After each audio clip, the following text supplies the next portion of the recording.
Welcome to Sacramento Film Works, where we bring to you all things film. I'm Craig DeLuz. And I'm Amy Henry. We're so glad you joined us today. We've got a really special show that you're not going to want to miss.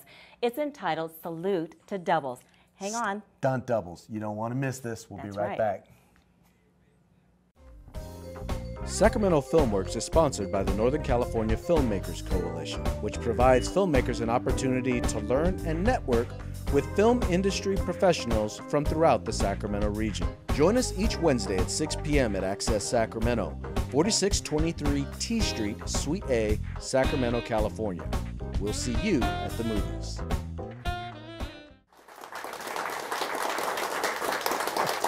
Well, welcome back. If this is your first time watching Sacramento Film Works, this is a great segment of our show. We call it our Spotlight Guest segment. And today we have got an exciting guest. The gentleman that's with me today is amazing. He is an actor, a filmmaker, director, writer. This gentleman comes from the Northern California area, which we really, really love being able to highlight people from this local area. And his name is Ali Sousa. Welcome, Ali Sousa. Welcome. Thank you, Amy. Nice to be here. Nice to be here with you. Thanks so much for joining us. This is exciting. It is. It's awesome. So tell us a little bit about who you are, what you do, how you've gotten into the entertainment industry. Wow, that's only have That's 9 just, minutes. right. All that? Give us all that. To make it abbreviate, I guess, first of all, I'm a male. Okay. I'm a human being. A human being. And I'm a person. No, seriously though. I think in the abbreviated time, I'll just say I actually started in the entertainment business at the age of 14. Wow. Yeah, I was fortunate to, after being a very shy kid, run into a teacher. You know, teachers are awesome. Yeah. Who said, "You're going to join the drama club and not just play football." I said, "No, I'm not." He said, "Oh, yeah, sure, I'll give you an F in English." And in my household, you didn't bring home anything but A's. Oh, wow. So that forced me to try out for the school play. I got the lead role and said, "I'm not going to play it." He gave me a minor role. But after that year, from that point on, I played the lead in every school play and musical from that point on. Huh. And then our school had a film program, so that's when I really got bitten the bug, because I love film. Wow. So I actually learned how to edit on Super 8 with the jeweler's loop and cut with the razor blade. You have to glue. You get one time. Digital is so much more fun. You get to make a lot of mistakes and do it quick. So yeah, that's how I started in film. So it's been quite a while. I did it strictly till I was 28. Left for a while, then I came back to my first love, which is filmmaking. Wow. So you were at first, after doing a little bit of research on you, you worked in the information technology career area for about 15 years. Is that right? That's correct. Okay. And then your love, your passion for film got you back in. So tell us a little bit about what you're doing now. What are some of the current projects that you're working on? 2 projects. Right now, actually, there's more than 2, but 2 that are really active right now. I'm directing an action film called Jackson Bolt, which again, for Northern California, we're filming it all up here, which is great. Excellent. So a hand for Northern California, making great films. Yes. The star of the film one of the stars is Fred Williamson, who was a big star in the 80s, who's 77, still making films. See the film, you'll see that he doesn't look a day over 60. Maybe over 40, maybe. He just looks great. And so we're doing Jackson Bolt, this wonderful action film, starring one of my really close friends, who's a 5-time light heavyweight kickboxing champion. So we're pretty excited about that. We got a lot of cameo roles, and it's really great, so more California actors can work. Okay. But the big passion project is Broken Heroes. Oh, Broken Heroes, that's right. And we actually brought a clip of Broken Heroes, so let's take this time to just look at that real quick.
Sometimes I know I can't go home. Fantastic. Good work. So tell us a little bit about the passion behind Broken Hero. There's a lot of passion behind it, Amy. I think that, first of all, it's very personal to me about veterans. I say the three men who most influenced my life were my foster father, who was a veteran and a captain in the Army in a non-all so-called black regiment and during the Korean War. So that's pretty amazing.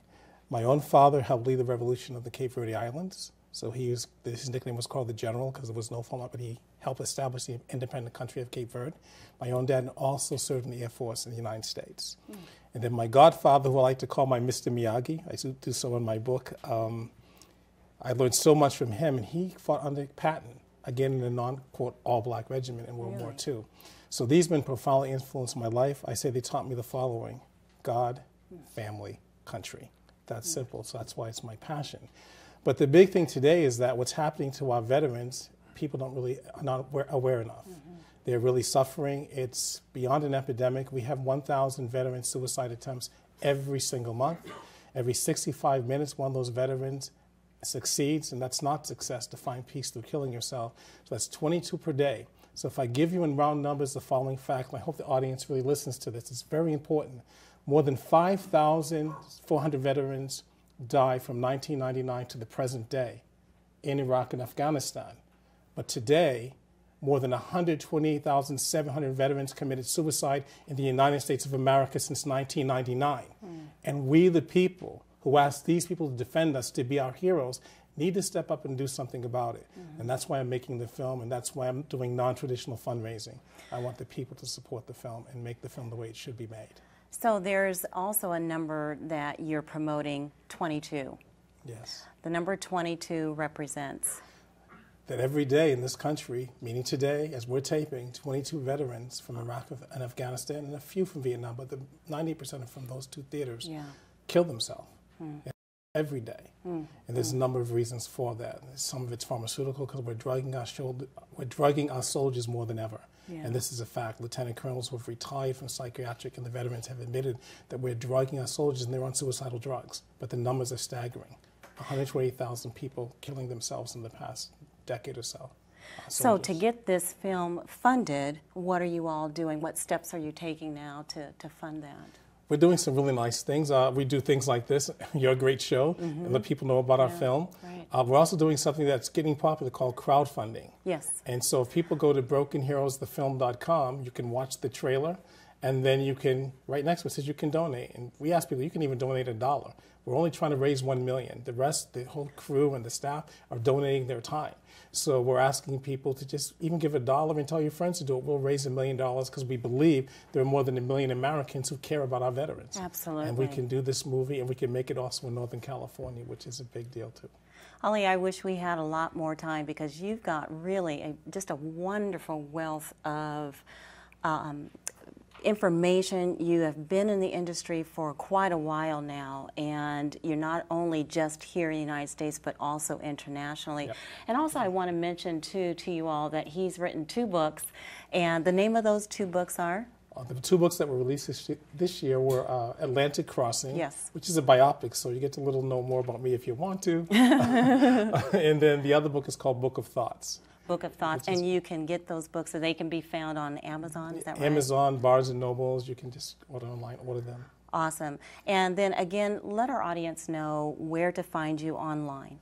You can find me, first of all, I'm going to promote my passion. That's brokenheroesthefilm.com. Please go watch the trailer, and hopefully you'll decide to give even $1 to help tell our veteran stories. Some of my veteran friends I know are in the audience today. Or you can just go to alidesouza.com. You can find me that way and reach out to me that way. But please go watch Broken Heroes, donate, and tell all your family and friends so we can start making this movie this fall. Excellent. Thank you so much for being here.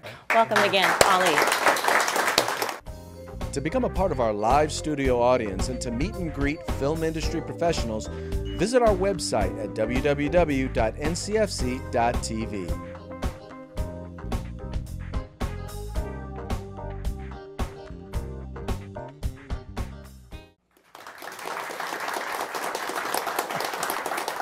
Welcome back. You know, Amy, when I was a kid, I remember hopping on my bike and jumping over things and jumping off the roof of the house and play fighting with my brother and thinking, man, how cool will it be to be a stuntman? And do you still do those things? No, I got older and smarter, so I no longer do that. But tonight, we're going to talk a little bit with a gentleman who does that stuff for a living. Yeah. He's a stuntman and a stunt coordinator. Ladies and gentlemen, please help me welcome Mr. J.D. Ayers. Yay. How you going?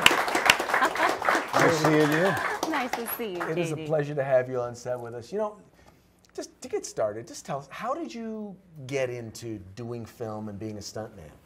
Well, you know, I saw, when I was younger, about 11 years old, I saw an action movie and a car wreck, and then somebody walks away from it, and I couldn't figure out, and I couldn't wrap my brain around that. So as a kid, like you said, you jump off the roof, you wreck your bike, you go speeding down the street and making ramps. And so that's pretty much how I got started in the whole thing. And then when I was old enough, I went to stunt school. When I was 18, I went down to Los Angeles, which was Kim Kahana's stunt school at the time. And after that, I did that for a little bit and then went to San Francisco, which at the time was called the Bay Area Stuntmen's Association. And so I learned under those two veterans, and it got me more and more into doing the stunt work. So, how fun is that? So you have been doing stunts since what year? Since I was 12 years old. Since 12, yeah. But professionally since? Probably 18 years old, 18, 19 years old. Wow. Prior to that, we do high school production stuff. You know, you take your grandfather's old, you know, Super 8 movie camera out there with the 3 lenses and has no sound whatsoever, so if you get hurt, no one's going to know. And we would make these little short ninja movies and stuff like that. And what was really cool about the ninja movies is that I would wear a mask and I was getting killed over and over and over, but you would never know that. It was just another guy that just fell or got killed. And so that's what I was doing. I was, you know, was heavily into martial arts at that time, so I had the agility to climb trees and everything else. Wow, and you don't have any broken bones. Well, let me ask this. Yeah. Have you had any broken bones? That's a good question. Which is really ironic. I was talking to a lady back here, and I've never broken a bone doing stunt work. However, it gets better. Somebody breaks into my apartment, I catch the guy, and we had an altercation, and I broke this knuckle. That's okay, so really? The barroom fights don't work? I don't get it. Wow. As long as it was on his face, then I guess it's a good manly story. It's a good manly story. There you go. There you go. That's the only time. So what is it that you love about the stunting? I mean, what drives you to do that? Because that's a different type of an individual mentality. Yeah. It's adrenaline rush, I guess you would call it, because when you do something that normal people don't do, or you take a risk like that, you get an adrenaline rush. Like my first high fall, which was at the time 40 feet. So you're going off this tower into an airbag, and when you look up after you land, your heart is racing like no other. And so you get that adrenaline rush, and it's like, wow, I want to do it again, you know? So I guess in a sense we could be considered adrenaline junkies, but it's not like that anymore. It's more of a scientific thing now for me, because I've been through all that as a young person, getting the rush. So, tell us about, you know, one of the more memorable projects or stunts that you've done. There was a movie called for the killer to throw a victim off of a yacht. And it was much too dangerous to do for a female to do it. And at the time I was working on the set as the coordinator and the special effects guy, and I had a small bit part in there. And so I ended up doubling the girl, which was a redhead. I think we have a picture of that. Okay. And it was in the Delta at 11 o'clock at night on a yacht that was 9.5 feet, the rail was 9.5, I had to go over this rail in the middle of December. Oh no. So I'm wearing nothing but a summer dress. I hate to admit this, okay. I get it. Okay, wait. But it was the most interesting stunt I've ever done. And I had to stand there for 20 minutes while they were prepping, and I'm freezing. So we get it, I'm in a red wig. It gets better. And so anyway, the director, yeah, right here. This is the sequence right here.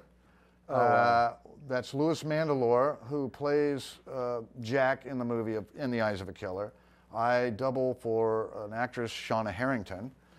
And as you can see, I'm just wearing a summer dress. That dress is not exactly slimming. I know. Yeah. And so he threw me over, and there was concern whether or not I was going to come back and hit the boat. But I told the producer, I said, there's no way, because it comes down like this. Right. And they threw me off, and I hit the water, and we had the DART team out there. The what team? The DART team, which is underwater rescue and team. I love that. And so I was supposed to thrash around for 30 seconds. Not happening. Okay. Within 15 seconds, I was almost frozen to the point to where I couldn't move. And they threw a rope. I just grabbed onto the rope. They dragged me in. Wow. And it was kind of scary. But oddly enough, it was warmer underneath. Until I hit that surface, I didn't start freezing. Ooh. It was warmer underneath. I don't know how it worked, but they dragged me out and got me to the dock, and that was quite entertaining. Wow. Wow. Okay. Well, you know what? Let's take a look at some of the other photos that we have. Yeah. This one here is preparation to do a backfall off of a 25-foot part of this old cannery. If anybody's familiar with the old, I guess, soup cannery, Campbell soup cannery, before they tore it down.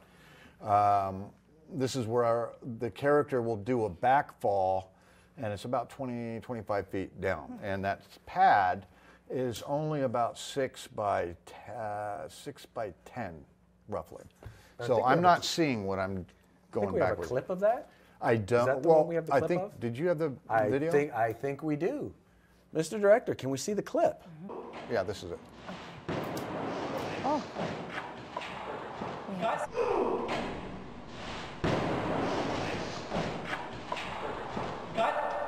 Of me hitting the boxes, it sounded like a 12 gauge going off when I hit it. It echoed through the whole cannery. I was just going to ask you, what is underneath there to? Oh, there's a pad. It's a crash pad about yay thick, and it's 4 by 5. That's underneath the boxes. The boxes are held together by a saran wrap type of thing, you know, like when you're doing pallets and whatnot, to keep it together. And then there's one of those workout pads that goes on top. When I went in there, they had to pull me out because I was stuck like a glove, like a baseball into a glove. Oh, wow. So I was stuck there. The two guys were instructed to pull it distance-wise if I shot it too long, or push it in. So there was a little movement. I was dead on, and they literally had to just break it open and pull me out because I was stuck like this. Wow. So JD, okay, so doing stunts in the film industry, is it a small niche family of folks, of you all that do this? Because it really does take, let me tell you, it seems to me like it takes a special person to do this. It does. It takes a different mindset. Yeah. It is a small family, usually about 200 or 300 stuntmen who constantly work. And women. Huh? And women too. And women too. A lot of stunt women. They've been getting into the business more and more, and now it's at the point to where the stunt women are doing their own. They're doing the doubling for the females. Before it was the guys that were doubling, but now that there's more and more females that are way better than some of us guys, they do an excellent job, and they're constantly training every day, even with the guys. So your training, give us a picture of what is that like? Oh, like when we work out, we'll do fight scenes. We'll practice timing, throwing, judo flips. We'll practice high falls. So we would get up on a tower, and they would constantly perfect their high falls. Of course, we would get higher and higher. And you know, we do car hits. You know, we'd have a car, and there would be no glass, and it'd be like kind of a board, but the driver could see, and we're just doing them slow. And just speed up a little bit, speed up a little bit, and speed up a little bit. And so it's constantly, you know, doing rolls, dive tuck and rolls, back falls, everything. And it's just like when you're like a gymnast. They practice constantly to stay on their game. So I know you've done different types of stunts. We're going to take a break here in a minute, but before we do, I wanted you talk to me a little bit about your stunt bucket list. Yeah. Just give us an idea of a couple of the things that are in your stunt bucket list. I want to break my high fall record. It was 72 feet. Ooh. I want it to break it by doing an 80-footer, which is equivalent to jumping off an 8-story building. A full fire burn, which means that I would be totally encased in fire. and burning for a short duration, hopefully. Oh, we forgot the extinguisher. Sorry. I like to crash a few more cars and do some more stair falls. Fantastic. Okay. Well, I'll tell you what, we're going to take a quick break, and when we come back, the audience is going to have a chance to ask Mr. Ayers a few questions about being a stuntman. All right. So we'll be right back. Sacramento Film Works is done in partnership with Access Sacramento. It airs on the first Saturday of each month on Comcast Channel 17 and AT&T Uverse Channel 99.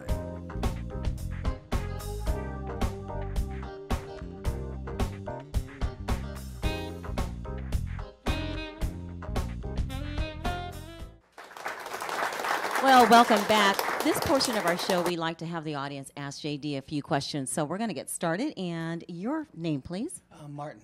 Martin, what's your first question for JD? I was wondering, what dangers should stunt actors be aware of in particular? Well, you want to be aware of your surroundings. Make sure that there isn't anything that could cause any harm to any individuals. As a coordinator, I look at where the stunt's taking place, or if you're doing a chase scene, you have to see where your path is going to be, and if there's any obstructions, you just got to make sure that there's nothing in your path. Thank you. Yep. Great, great, great. And next, your question for your first name, actually. Yeah. My name is Pamela. And Pamela, what's your question? JD, so tell me, do you think that stunt actors are fairly and adequately compensated? If you're union, yeah. I mean, the union pretty much takes care of you. On a non-union film, I've worked on non-union films. You've worked on non-union films too, and it's not always there. There's a big risk when you're doing stunt work, and you got to keep that in mind if you're taking on a project. If they take care of you. So in some respects, it depends on where you are. Yeah. Good question. All right, sir, and your first name? My name is Wade. Thank you, JD. I've been wanting to ask this question a long time, and probably a lot of other people as well. Is it generally difficult to get a double for an actor that can also do the stunts that are required? Get a double for an actor that can do the stunts also? Yeah, because I see like a lot of us are out here, we're just not sure what to do, but like I got a piece where I got shot a couple times off a bar stool for an actor. Yeah. And I thought, well, am I going to be doing this forever? What part of it, the acting or the falling, getting shot? I just wasn't sure what part to pursue. After seeing you, I kind of want to go your way. Sometimes it works both ways. I mean, you may be the guy that gets shot all the time because you fall so well. It's depending on what the person looks like and what angle they're shooting it at. I mean, you could double the same guy. It depends on what they're looking for. Now, you can be put in a wig, you can be put in makeup. I mean, it's not that hard to find somebody. Now, finding somebody that's trained well enough to be able to pull off the more elaborate stunts, yeah, that's hard to do. You have to go to a professional. I figured. Thank you very much. I always You're wanted welcome. to ask that question. Good question. And our last question for the show, your first name Hi, I'm Jeffrey. and your question. Yeah, JD, I was wondering if you had any close calls that made you consider maybe hanging it up. Hanging it up on several occasions, yes. To where you walk away going, I did a stunt. It was for an independent film, and it was, I don't know if I should say this, but it was off the CSUS bridge.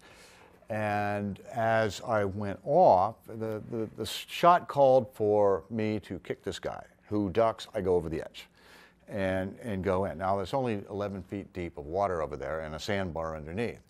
I hit it too much at a wrong angle, and I felt like I broke my back. So I couldn't move my legs from the waist down, and I had to have a safety guy pull me out.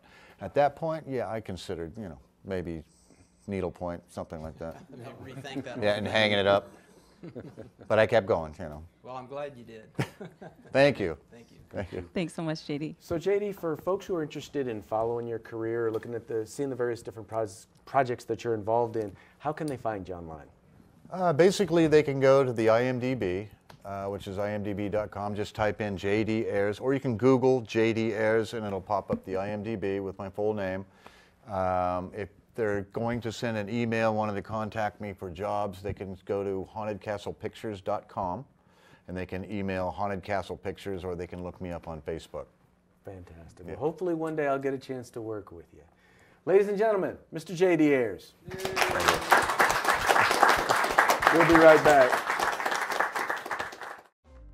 To keep up to date on Sacramento area film industry news or to view previous episodes of Sacramento Film Works, simply go to our Facebook page at facebook.com/NCFC-TV, or you can connect with our YouTube channel by going to our website at ncfc.tv. Well, that's it for this episode. Sacramento Film Works is a project of the Northern California Filmmakers Coalition in partnership with Access Sacramento. We'd like to thank our spotlight guest, Mr. Ali Sousa, as well as our featured guest, Mr. J.D. Ayers. I'm Craig DeLuz. And I'm Amy Henry. Thank you for joining us. We hope you really enjoyed the show and it was informative. So we are Sacramento Film Works, where we show you how film works. See you, everybody. See you guys later.